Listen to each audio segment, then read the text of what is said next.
হেই যে students, welcome back to জ্ঞানবিন্দু। আমি জানি তোমাদের মধ্যে অনেকেই কালকে ইংলিশ পরীক্ষা রয়েছে।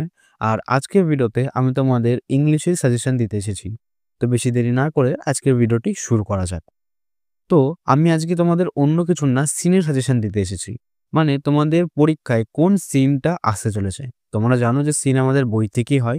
মানে আমাদের যে 4টে গল্প এবং 4টে কবিতা রয়েছে, তার মধ্যে থেকে যেকোনো একটি আমাদের তুলে দেওয়া হবে এবং সেখান থেকে আমাদের আনসার করতে হবে। তবে এবার তোমার মাথায় প্রশ্ন আসতে পারে, তাহলে আমরা কোনগুলো পড়েছি যাতে আমরা কমন পেতে পারি। তো সেগুলোই তোমাদের আমি বলবো। তো স্ক্রিনের উপর তোমরা প্রথমে 4টি গল্প দেখতে পাচ্ছ। এর মধ্যে দ্য ক্যাট এটি 2025 মাধ্যমিক পরীক্ষায় অলরেডি চলে এসেছে, তাই এটিতে হাত দেওয়ার কোনো রকম দরকার নেই। এটি থেকে কোনো রকম প্রশ্ন হবে না, না তোমাদের টেস্ট পরীক্ষায়, না তোমাদের মাধ্যমিকের ফাইনাল পরীক্ষায়। তাই এটি পড়ার কোনো রকম দরকার নেই। বাকি যে 3টে গল্প বলে রইলো, তার মধ্যে থেকে দ্য পাসিং অ্যাওয়ে অফ বাপু এবং আওয়ার রানওয়ে কাইট, এই দুটি মোস্ট ইম্পর্টেন্ট। তাই এই দুটি আজকের রাতে ছেড়ে যেও না, এই দুটি অবশ্যই পড়ে যাও।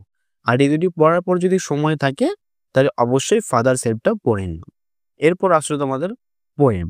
তো পোয়েমের মধ্যে যে সি ফিভার, এটা অলরেডি চলে এসেছে গত বছর মাধ্যমিকে।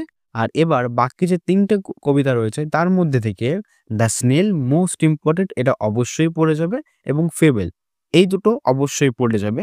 বাকি যে পড়ে থাকলো আওয়ার ওন ট্রু ফ্যামিলি, এটা না পড়লেও চলবে, তবে যদি সময় পাও অবশ্যই পড়ে যাবে। তো এই সিন সাজেশন আমি তোমাদের দিলাম। যে কটি বললাম, এই 4টে গল্প এবং কবিতা অবশ্যই পড়ে যাবে। আশা করি এখান থেকে তোমরা বেশিরভাগ স্কুলে কমন পেয়ে যাবে।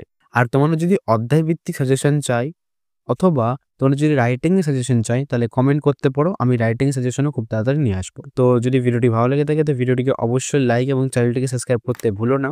আর ভিডিওটিকে অবশ্যই নিজের বন্ধুর কাছে শেয়ার করে দিও। সো দেখা হচ্ছে নেক্সট ভিডিওতে। রাধে রাধে।